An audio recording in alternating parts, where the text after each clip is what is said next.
Hello and welcome to my channel Making Money and Finance. I have a new video for you today. How to build an investment portfolio in the stock market for beginners.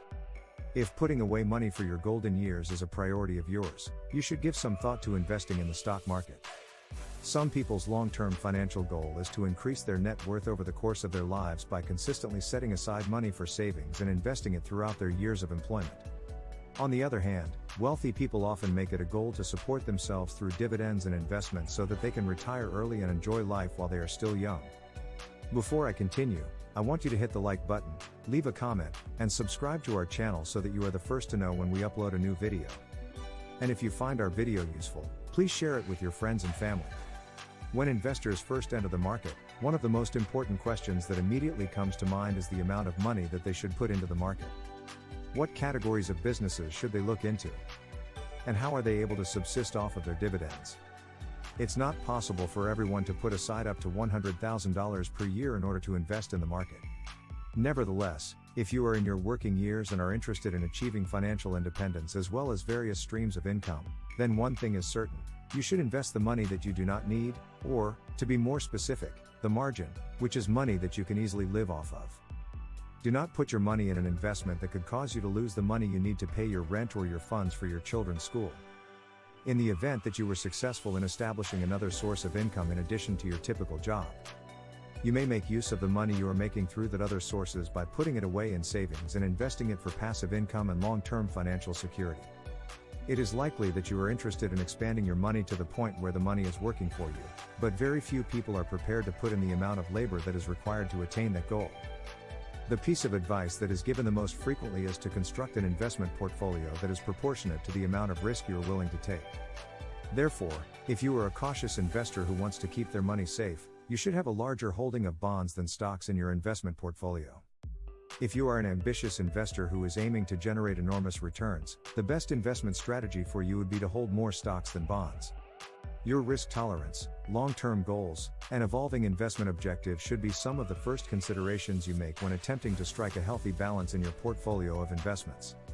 Although there is no one particular portfolio investment balance that could work well for all investors, the most sustainable method of striking a balance in your portfolio should start with these considerations. Everyone has the goal of increasing their profits while minimizing the amount of risk they take in any way possible. If you want to construct a portfolio that is well balanced, you should begin by learning how to construct a portfolio allocation using stocks and bonds.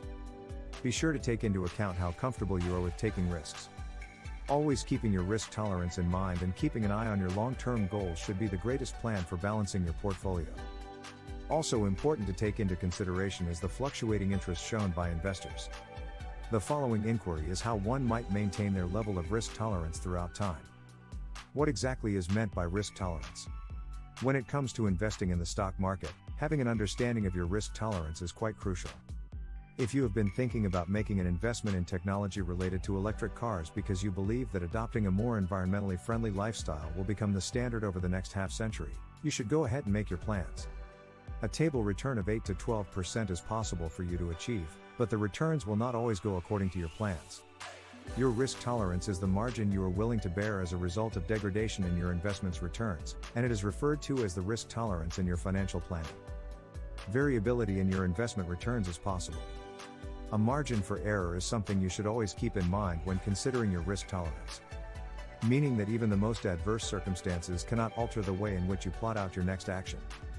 It is a significant consideration in the field of investing. This also indicates that you ought to consider the state of your financial resources before venturing out to the market in search of opportunities. If you let your excitement get the best of you and allow yourself to take on more risk than your stomach can handle, you run the risk of making poor choices and selling at the wrong time. Your age can also play a role in determining your risk tolerance. Younger investors are permitted to take greater risks and are even encouraged to do so at an earlier age. On the other hand, senior investors are urged to take a more conservative approach. The term equity funds and exchange-traded funds, ETFs, are frequently associated with investors who have a higher risk tolerance, while the term lower-risk funds is commonly used to refer to various types of bonds, bond funds, and ETFs. Regardless of your age, if you have a bigger net worth and are therefore able to take on more risks, you need to ask yourself how much of a loss you are ready to take as an investor. How do you know when you should keep a larger cushion for risk tolerance and when you shouldn't? There are some things on the market that are not always happy and bright. The market in and of itself experiences some difficult times.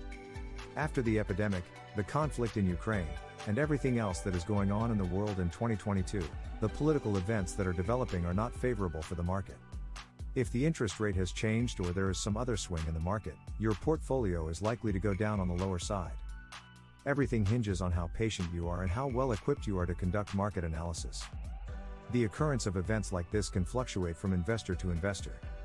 Some people are considered active investors, while others are considered passive investors. Consider whether you would choose to be a passive or active investor, as well as the different tactics available for each style of investment.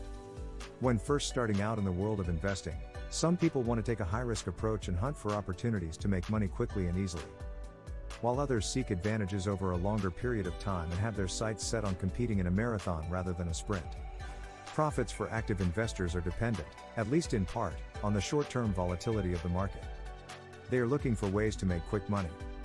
On the other hand, passive investors are less concerned with short-term price fluctuations and more concerned with the market's potential to maintain its value over the long term. In general, forever active investors have a larger tolerance for risk than passive investors. They typically have a higher tolerance for financial risk in exchange for higher potential profits. The risk tolerance of passive investors is low, and they are more inclined to avoid taking any unnecessary risks.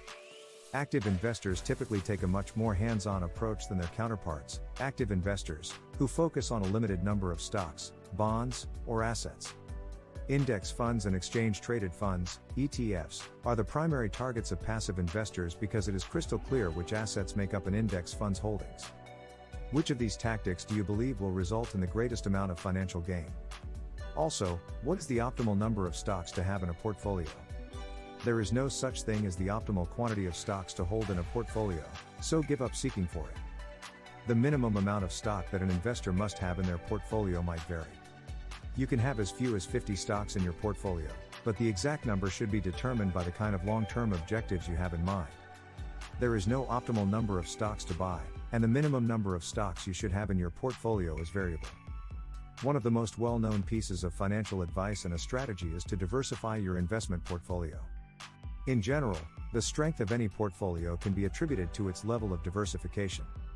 You can keep an eye out for shifting margins in the market if you have diversity, and it may also provide you more options to consider when analyzing your next move. If you have a diversified portfolio, you increase the likelihood of earning a higher return on your investments.